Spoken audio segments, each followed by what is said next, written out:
If you're looking for a Metroidvania to play, I have something that's perfect for you, and in exchange it'll only make you slightly depressed. Just be ready to forget about positivity for a couple hours and embrace the doom and gloom in Ender Lilies, Quietus of the Nights. Not only will you get to play an amazing Metroidvania, but you'll also come out the end of a genuinely wonderfully beautiful game. If you happen to have a decent chunk of time to waste, then you can stick around and allow me to tell you why I think it's such a wonderful experience.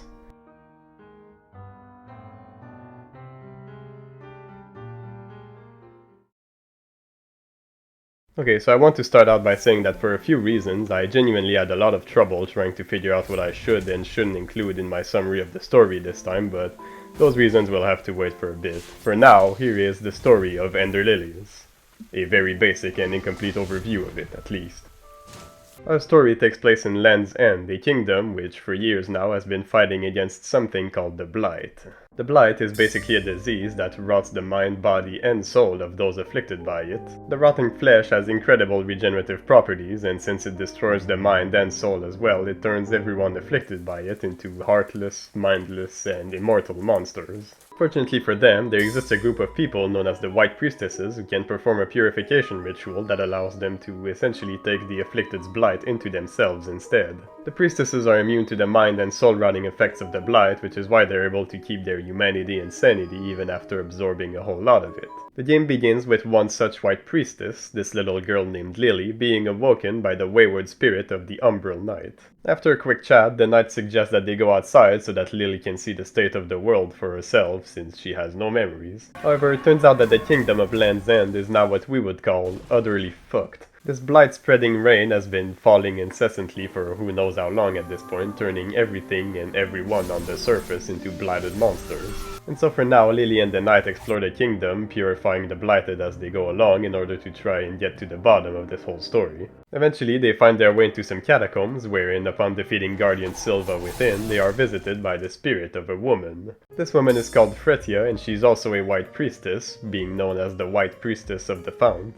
Fretia's spirit mentions that Lily is the only one who can end the curse of the Eternal Blight, and also beckons her to reach a spring at the edge of the kingdom. And so from here, Lily has two choices: either attempt to be rid of the Blight once and for all, or make her way to the spring at the edge of the world like Fretia's spirit wanted. And so now it's only a matter of doing either one of those things, which will eventually lead you into one of the game's 3 endings. Ending A will require you to reach the edge of the kingdom, wherein you will find this flower resting amidst the spring. Interacting with the flower will allow Fretia's spirit to purify Lily, allowing her to live a life free of the burden of the blight.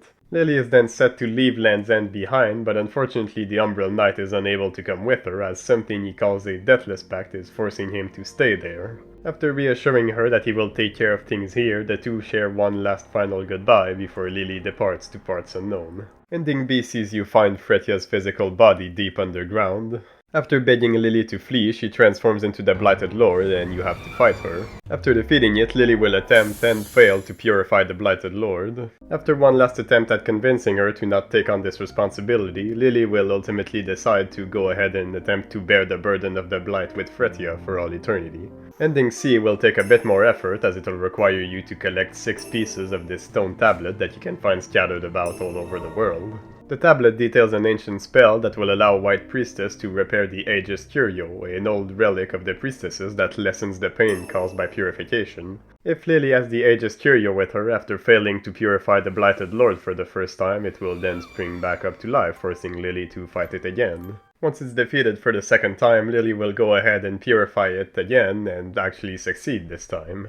After one last conversation between the White Priestesses, Fretia is finally free, the rain clouds disappear to welcome sunshine back into Land's End once more, and Lily is finally able to go on and live her life as she pleases, free from the burden of the Blight.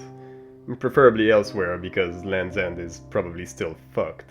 And that is your very basic overview of the story and the context behind it that will allow you to go in without being completely clueless as to what's going on. Now, like I said before starting this whole summary, it's actually very incomplete, and I think it's about time I get into the reasons as to why I left it this way on purpose. The first reason is that this game will mainly tell you its story through optional material.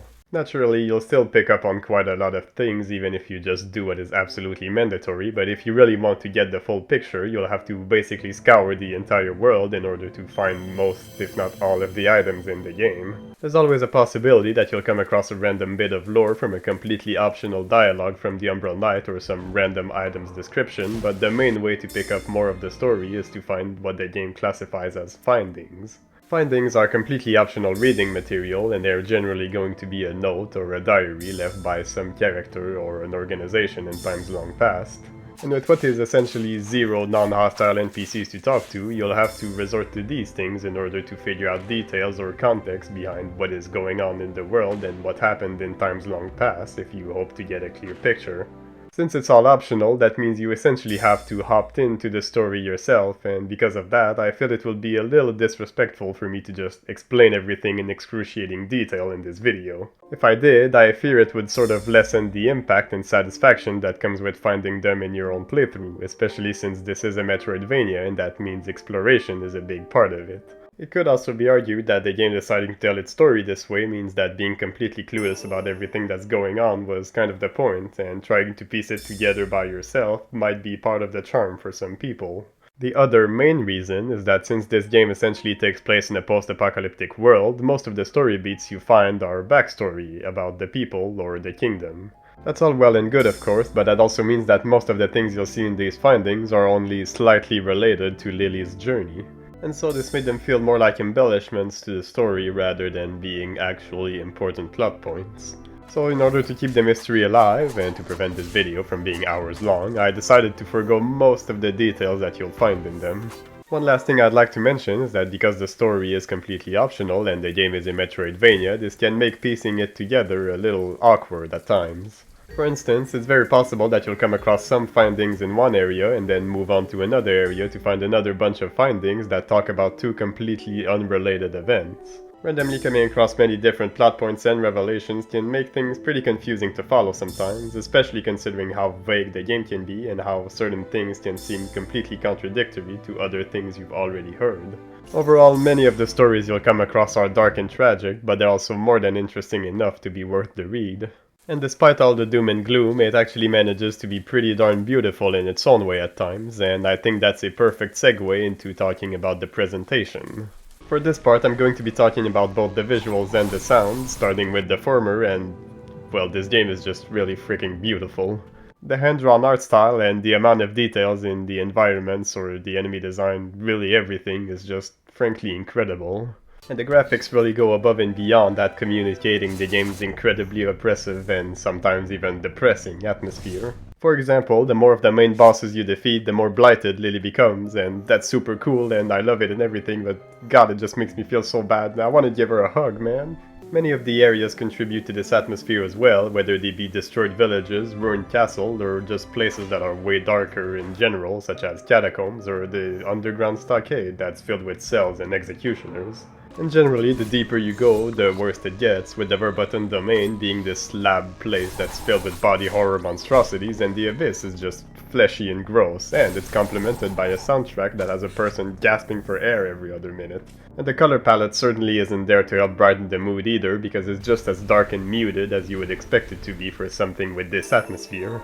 Browns, greys, blacks, dark reds, blues, greens, and maybe a dash of purple here and there for good measure. The most vibrant color this game will ever give you is white, and aside from Lily, because yes, the White Priestess is indeed white, you'll pretty much only see it in the form of snow over at the Twin Spires, and also these flowers that you can find occasionally throughout the world. I know this atmosphere could probably get a bit much for some people, but personally I'm borderline in love with how depressing this game can get, which is kind of weird to say, honestly. I also really like the visual effects, such as all the black and red trails or bursts that many of your attacks create, just to name one example. And the animations are all really beautiful too, and I especially like Lily's, which have all the cute little girl energy you'd expect out of them. Boy, I sure hope saying that didn't make me sound like a total creep. Seeing her cling to Julius as he dashes at high speed, or being held by Olv while they're clinging to walls is just so endearing, and it's also a super neat detail. This game just looks really freaking good, what can I say, and for as grim as the whole setting is, it also manages to be incredibly beautiful at times, which is something I just really like. Now fortunately the music isn't as depressing as the visuals or the story. I mean, there's still some tracks like that of both Guardian bosses, which is pretty sad, as well as the Abyss, which is really just unsettling as hell, but it's generally not that bad. It sure as hell isn't all sunshine and rainbows or anything, but there's a fair amount of diversity, from more ambient and subdued to epic and intense tracks depending on the situation, of course. And just like with the graphics, some of the music can also be really beautiful at times.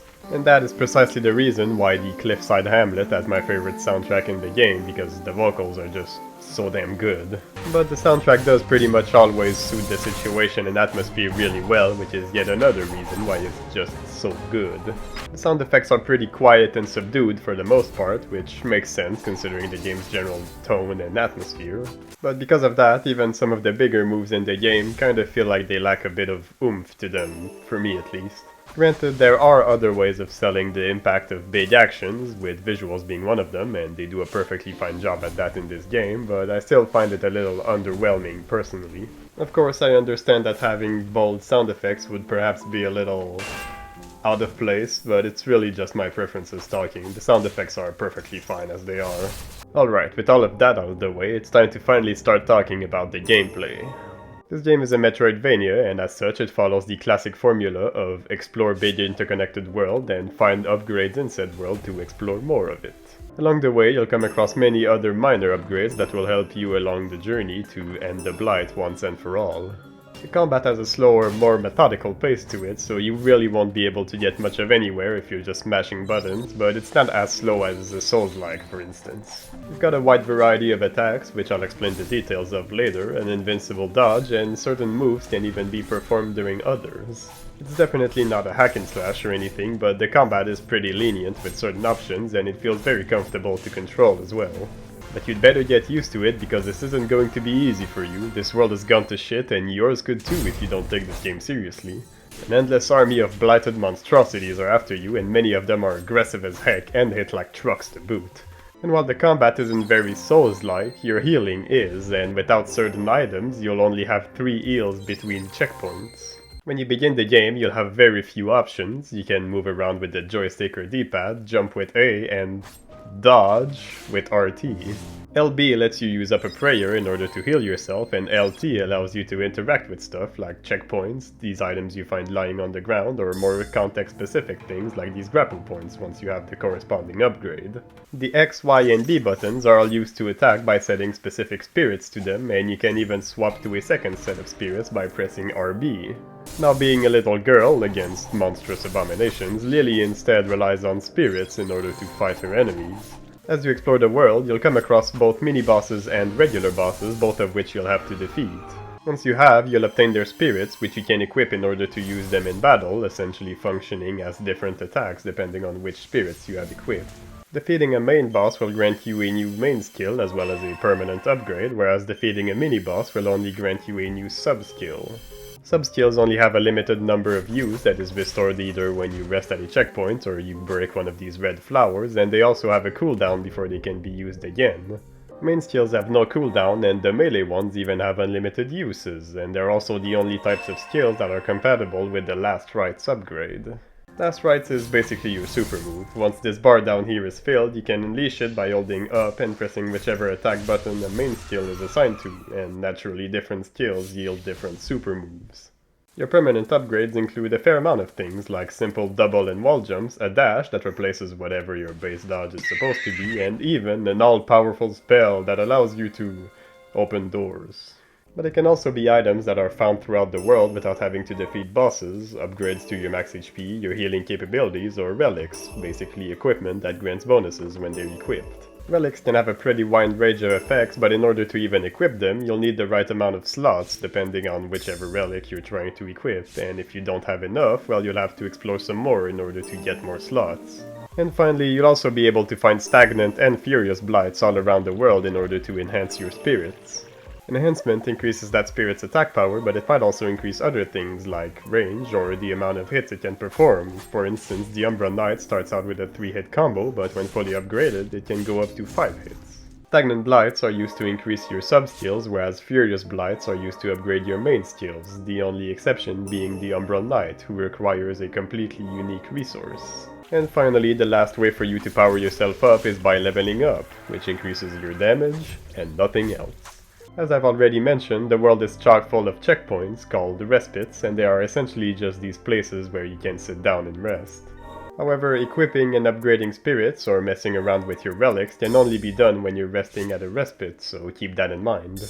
Resting is also the only way you can use the fast travel, review cutscenes, refight bosses, or save the game, though I do believe the game also autosaves at times. Dying will simply send you back to your last checkpoint, and you can even head back there yourself by selecting the Return to Respite option in the pause menu. You'll even get to keep all your progress. Beating the game will unlock a couple of new stuff, such as Blightborn modes, which allow you to play the game with optional challenges, and Malign Memories, basically a boss rush, both of which can be accessed when resting at a respite. And finally, you'll also unlock New Game Plus, allowing you to replay the game with all your stuff, except now everything wants you extra dead. Seriously, everything becomes so aggressive and hits so hard they can take your entire HP bar in the time it takes to blink. It's kind of ridiculous, honestly. But for as hard as it is, it's almost never unfair. The only thing I can think of is a single enemy type whose attacks are so fast they're borderline unreactable. Otherwise, pretty much every other regular enemy in the game is perfectly fine, and the bosses are all wonderfully designed too.